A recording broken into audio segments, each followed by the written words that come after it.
À Tahiti, il y a les Vaïnés. Par contre, en Haïti, c'est entre Cuba et Saint-Domingue, il y a un homme mystérieux qui fut autrefois docteur. C'est comme ça qu'il est devenu Papa Doc et président de la République. Papa Doc s'appelle aussi François Duvalier, un personnage contesté. Son portrait n'avait jamais été fait. Nous l'avons réalisé en ajoutant les unes aux autres les facettes qu'il a bien voulu nous montrer.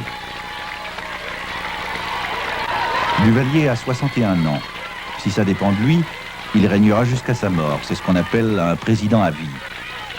Et cela se chante en créole. Parce que, voyez-vous, Haïti, c'est gentil. Président à vie, Duvalier, tout peuple à la mer. Président à vie, nous qui la joie le cœur, c'est pour réaliser. François Papa, Chita sous chaise au coin, peuple à l'éloigner. N'a pas de problème, ça papa. Mais c'est bon Dieu qui voit au ballon. Mais c'est bon Dieu qui voit au ballon. Président à vie, Duvalier, tout peuple à la mer. Président à vie, nous qui la joie le cœur, c'est pour réaliser. François Papa, Chita sous chaise au coin, peuple à l'éloigner. N'a pas de problème, ça papa. À vie Duvalier, pour tout le temps. Président Duvalier, qui êtes-vous?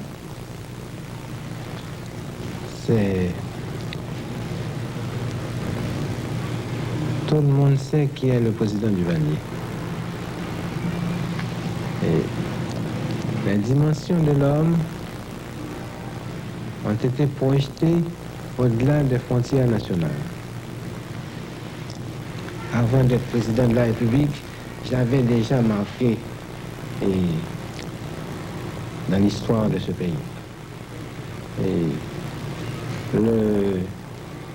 l'intellectuel qui a consacré toute sa vie aux travaux de l'esprit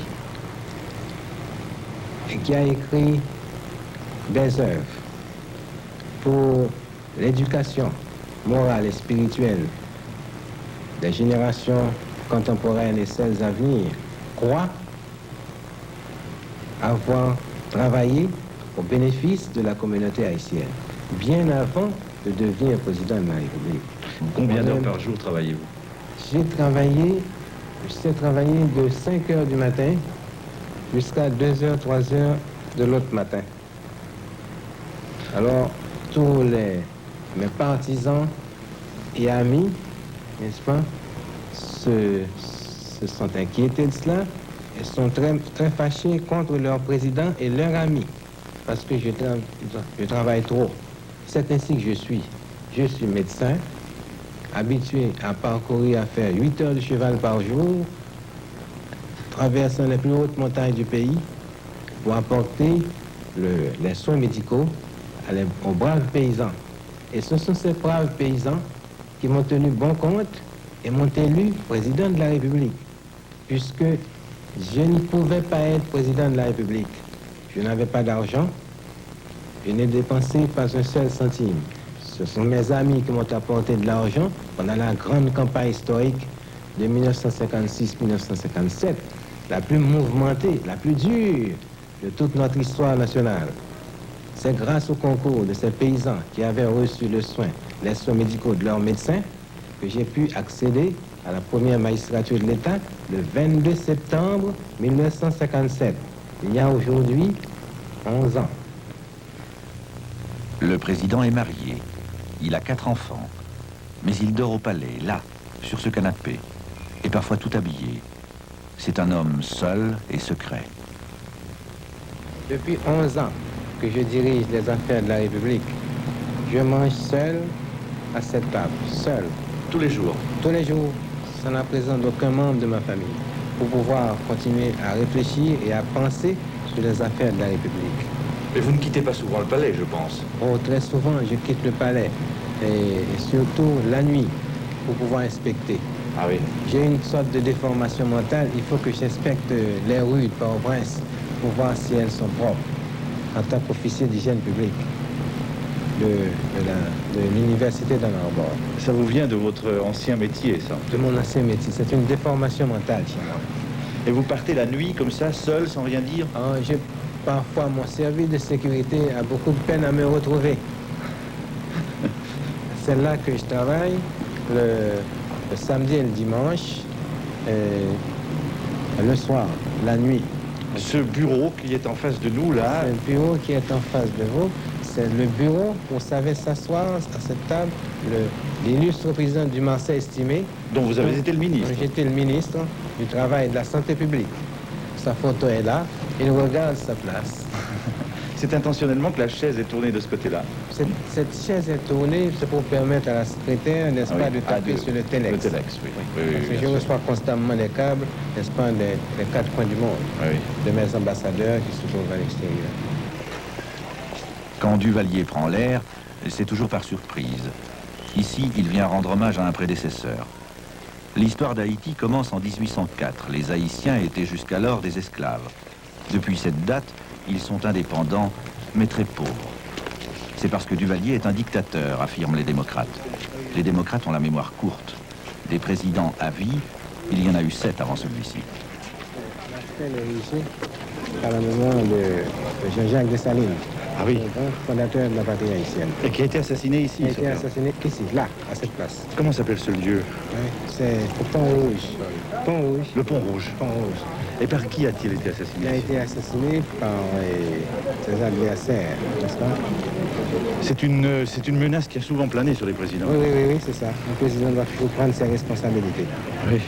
Il doit être un homme dans toute l'acception du terme. Oui, certainement. Si vous avez peur, ne soyez pas chef d'État.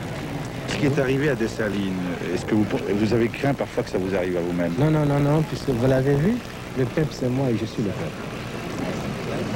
Mais alors, un fou peut bien sortir et faire feu sur le président de la République. Effectivement. Oui, parce que c'est le job. C'est le job des fous. C'est le job des fous.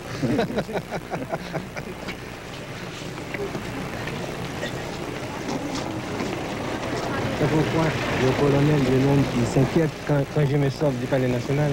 Il s'inquiète.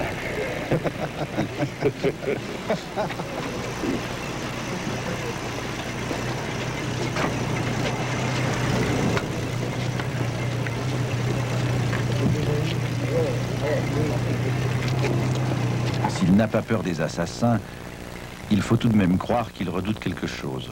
Son palais de Port-au-Prince est une véritable forteresse. Toutes les armes et toutes les munitions du pays s'y trouvent concentrées sur son ordre.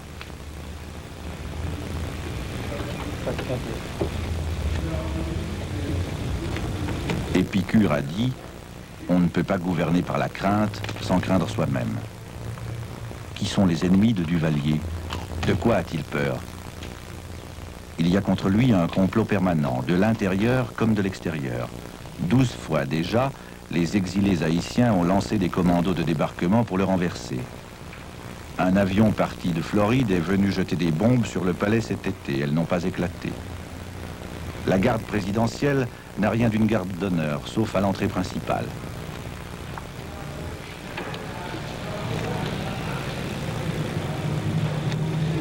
Un énorme tonton macoute veille devant le bureau du président. On ne voit jamais l'armée. Il n'a pas confiance en elle. On dit qu'il n'a confiance en personne. Les gens qu'il paye pour le protéger se surveillent entre eux, s'épient, se contrôlent. Tout le monde a peur de tout le monde jusqu'au seuil de la porte derrière laquelle il travaille.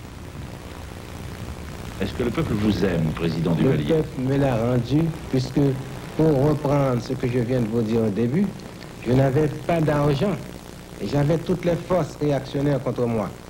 L'armée, le clergé, la haute finance, la bourgeoisie, toutes ces forces qui sont devenues à l'heure actuelle depuis 11 ans des mythes, de par ma façon de gouverner le pays. Toutes ces forces d'argent, toutes ces forces étaient contre moi. Je suis venu avec mon bulletin de vote, le paysan, le peuple, les 4/5 de la nation, m'ont élu président de la République en face de toutes ces forces. C'est même une légende, mais une légende qui s'explique aisément parce que La nation vraie, c'est dans le peuple. Ce peuple, dont Papa Doc dit qu'il est le père, ressemble à un orphelin. Les Haïtiens sont les gens les plus doux de la terre, mais aussi les plus déshérités. Ce qui les fait vivre, c'est le café. Mais peut-on appeler ça vivre? Il n'y a pas d'industrie, presque pas de route. Les gens vont pieds nus. Un Haïtien gagne en moyenne 150 francs par an, quand il les gagne. À tous les stades, c'est le plus bas niveau de l'hémisphère. Duvalier a chassé les Américains pour être plus libre. Il a remis la minorité mulâtre à sa place en supprimant ses anciens privilèges. Ça n'a rien changé.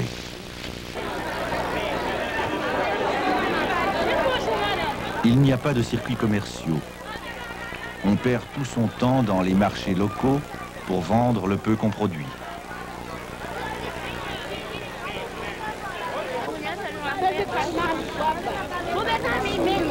Les marchandises qu'on échange sont strictement de subsistance. Elles mettent toujours en jeu de très petites quantités. Et pendant ce temps, à 1000 années-lumière de là, le doctrinaire Duvalier exprime ses vues sur l'État dont il se dit le rénovateur. Ma conception idéale de l'État, c'est de réaliser le plus grand bien au plus grand nombre. Et pour réaliser le plus grand bien au plus grand nombre, il faut chercher parmi ce plus grand nombre les plus capables. Dans la conception duvalieriste, les plus capables sont ceux que le maître s'est choisis. Ils peuvent attendre des heures avant qu'on les appelle en consultation.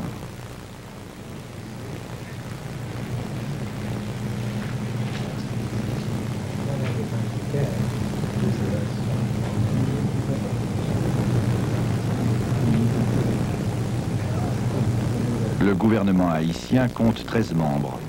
Aucun n'a rang de ministre. Ses secrétaires d'État sont aux ordres d'un homme qui garde tout pour lui. Nous avons fait l'expérience de sa méthode. Quand Duvalier parle, on l'entend à peine.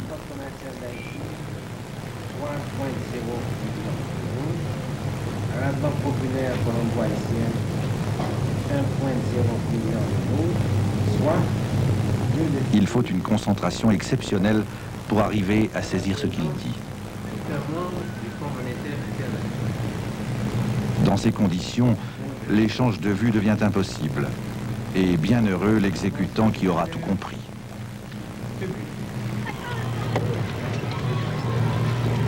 Le paradoxe chez cet homme vient du déphasage entre les vues qu'il exprime et la réalité telle qu'elle est. D'aucuns l'accusent de tout faire pour freiner le développement de ce pays qu'il connaît pourtant si bien. Son premier souci, disent-ils, c'est de garder le pouvoir, et c'est à quoi il travaille. Le reste n'est que verbalisme.